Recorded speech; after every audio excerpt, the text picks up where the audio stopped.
Bonjour Mireille Damiano. Bonjour. Vous êtes donc la tête de liste du NFP Nice Front Populaire. C'est la liste composée entre autres de Viva et de la France Insoumise. C'est donc vous, on nous avait annoncé une surprise. Ils nous ont dit venez dimanche, vous allez avoir une surprise quand on va vous dire qui sera notre tête de liste. Vous avez déjà été candidate aux dernières municipales. Niveau surprise, c'est un peu raté, non? Écoutez, il avait été annoncé la possibilité d'une candidature citoyenne. Et effectivement, j'ai cette expérience-là sur les dernières élections de 2020 avec le Rassemblement citoyen qui avait fait, me semble-t-il, une campagne assez enthousiasmante et assez belle pour arriver aux portes du conseil municipal et avec, disons, une espèce d'ADN particulière dans la manière dont nous concevons de faire une campagne. Et c'est la raison pour laquelle nous allons nous y recoller. Votre objectif, là, c'est quoi, très concrètement? Écoutez, on est en train de construire ce qui pourrait être une véritable alternative sur Nice. Ça veut dire que cette campagne, il faut qu'elle soit vraiment de gauche, engagée et surtout aux côtés des personnes. C'est-à-dire que nous, ce que nous souhaitons, c'est faire en sorte que la parole des habitantes et des habitants de Nice puisse être retrouvée, porter un véritable espoir et le plus loin possible, bien sûr. Vous avez dit la dernière fois, on a été aux portes du conseil municipal. Oui. Ça veut dire que cette fois-ci, vous espérez pouvoir y entrer?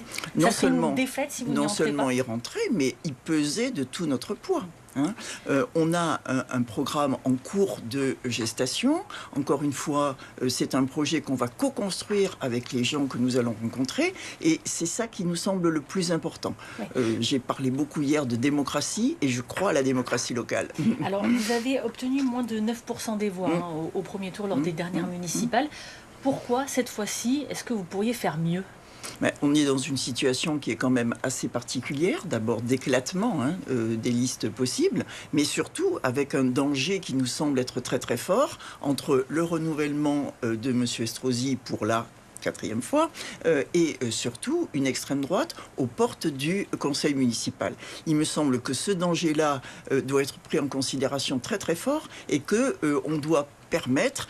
Vous savez, la dernière fois, on a eu des conditions très particulières. Le Covid, l'interdiction de sortir, etc., avec une désertion des urnes. Je pense que là, on peut faire en sorte que les gens aient une envie d'aller voter pour changer les choses. Alors là, vous ciblez donc deux adversaires principaux, Christian Estrosi, Éric Ciotti, sauf que là, si on regarde l'état de la gauche, il y a 5 listes différentes actuellement. En fait, est-ce que vous leur simplifiez pas la tâche finalement à Éric Ciotti et à Christian Estrosi? Tout d'abord, les listes qui sont annoncées iront-elles au bout? Je ne sais pas. Nous avons été favorables dès l'origine au rassemblement le plus large possible. Je pense que rien n'est perdu. Vous savez, lors des dernières élections législatives, on a tous travaillé ensemble dans le cadre des candidats au nouveau Front Populaire. Il y a très très longtemps. Non, parce que nous étions sur le terrain au soutien des candidats du nouveau Front Populaire à l'époque. Et aujourd'hui, nous nous inscrivons dans l'esprit du Front Populaire. Donc, il me semble que rien n'est perdu. En tout cas, nous, c'est ce que nous soutenons. Et les gens qui avaient signé très largement un appel au rassemblement sont aussi dans cet esprit et sont à nos côtés. Alors, rien n'est perdu. Ça veut dire quoi? Vous tendez la main à qui, là, parmi les 5 listes? On a Hélène Granouillac, on a Jean-Marc Governatori, et puis on a bien sûr la liste avec les écologistes, le PS, le PC. Vous tendez la main à qui? Bien sûr, aux ceux que vous venez de citer en dernier lieu, puisque nous avions fait des démarches, nous avons eu des échanges, et nous ne sommes pas pessimistes sur les possibilités de faire ensemble. Ah, vous pensez encore que c'est possible? Qu'est-ce qui bloque actuellement?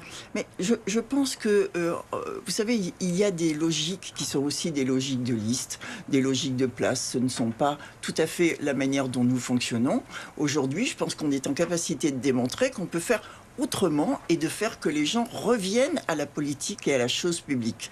Bon, et je pense que nous sommes en capacité d'avoir cette dynamique-là. Des logiques de place, des logiques d'ego. Peut-être aussi, mais en tout cas, ça n'est pas notre fête. Donc, il me semble que dans l'intérêt général des Niçoises et des Niçois, il faut qu'on réfléchisse vraiment à comment est-ce qu'on peut faire. En tout cas, nous lançons une campagne, la plus dynamique qui soit, comme on a su faire par le passé et comme on va le faire maintenant. Et il en sortira, me semble-t-il, j'espère, des choses très positives. Mais vous êtes prêt à faire des concessions avec, par exemple, la liste qui est menée par Juliette Vous Chénel-Leroux? savez, les concessions, je ne sais pas trop ce que ça veut dire. Parce que c'est pour essayer de se mettre d'accord. C'est-à-dire qu'on on est est autour de la table, on essaie de trouver un accord pour aller tous dans le même sens. On est sur un fil qui est très simple. on a soutenu le programme du nouveau Fonds populaire, on le décline localement. On a fait des propositions avec Viva ces dernières années qui étaient très fortes sur le transport, sur le logement, etc. Et nous allons continuer dans cette voie. On n'a pas d'extrême différence, sinon peut-être dans la manière de faire et puis dans la dynamique que nous proposons. Alors c'est ça qui est intéressant sur le fond, d'essayer de voir s'il y a vraiment quelque chose qui vous différencie ou pas. Vous dites que non? Alors nous disons que, je donne un exemple par exemple, nous avons été avec Viva les premiers à proposer les transports gratuits. Il a fallu un petit peu de temps quand même pour que cette idée-là germe et prenne sa place. Mais à ce niveau-là, vous n'êtes pas d'accord, puisque permettez-moi de vous dire que Juliette Chenelot n'est pas pour les transports gratuits pour tout le monde. C'est ce que je suis en train de vous indiquer, c'est que on a des points forts qu'on a déclinés ces derniers temps, que nous allons mettre en musique et faire des propositions très claires sur ce point-là. Nous avons beaucoup travaillé sur le logement, nous avons demandé l'encadrement des loyers, nous espérons qu'il y ait des réquisitions pour que les personnes puissent se loger. Je veux dire que ce sont autant de thèmes qui sont finalement le principal. C'est ça qu'il nous faut faire. Après, si tout le monde se raccroche sur ce programme-là, eh bien, très bien. Oui, mais ça, c'est votre programme. Non, attention, nous avons... le programme porté. C'est pour ça que je vous posais des questions sur les mesures exactes pour qu'on arrive à comprendre quelles sont vos différences et quels sont vos points d'acquaintance. Là, on voit en fait que vous avez véritablement des différences. On soit clair. Ce que nous proposons comme plan de travail sur le programme est en gestation aussi. Je veux dire que nous, on n'est pas... Vous seriez prêt à revenir, par exemple, sur les transports gratuits? Pas du tout. Pas du tout, pour le coup, parce qu'on y a beaucoup travaillé.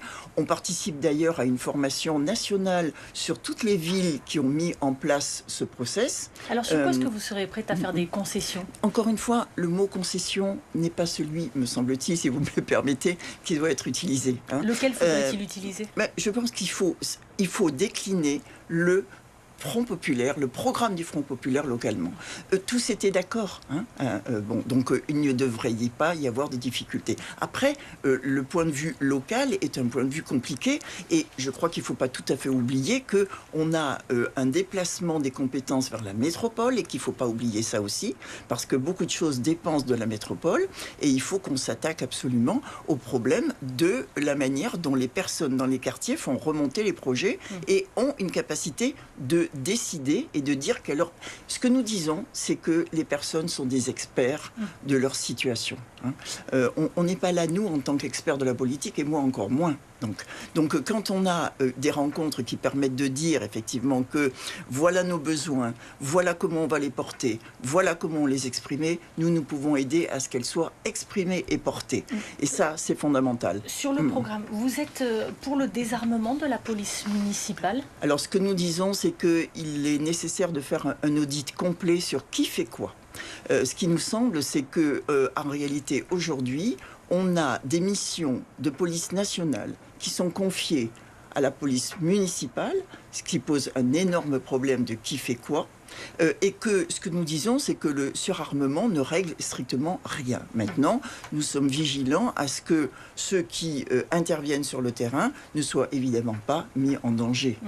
Donc c'est quoi? Interdiction des armes létales, mais en revanche, on peut en avoir d'autres? Par exemple, mais c'est à discuter. En tout cas, cette répartition, sans oublier la police d'investigation, qui malheureusement est maltraitée, qui fait qu'on ne règle pas les problèmes de narcotrafic, par exemple, dans les quartiers. Et hier, nous avons écouté, lors de notre lancement, des personnes de l'Ariane, des personnes des Moulins, qui sont venues nous expliquer la réalité de leur quartier et leur demande de vivre correctement. Mireille Damiano, la taxe foncière a augmenté de plus de 19% ces dernières années à Nice. Éric Ciotti a promis d'annuler cet impôt s'il est élu. Et vous ? Écoutez, nous, on est en train d'essayer de comprendre et de voir ce qu'est ce budget, comment est-ce qu'il peut être traité. Et je pense vous pourriez l'augmenter, cet impôt ?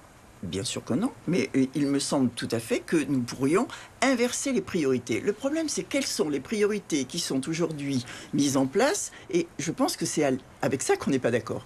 On n'est pas d'accord sur les priorités qui sont données, priorité au surtourisme, priorité à une certaine économie, et ça, il va falloir qu'on le renverse. Une dernière question concernant la politique nationale. Oui. Désormais, le Premier ministre a annoncé son gouvernement, 34 ministres donc. Est-ce qu'il faut donner une chance à ce gouvernement? Est-ce que vous y croyez? Écoutez, j'ai quelques doutes quand même hein, sur la possibilité qu'il soit pérennisé ou en tout cas qu'il ne soit pas attaqué. Mais pensez-vous qu'il dans faut la lui mesure... donner une chance pour le bien du pays? Je ne pense pas que ça veuille dire grand-chose finalement.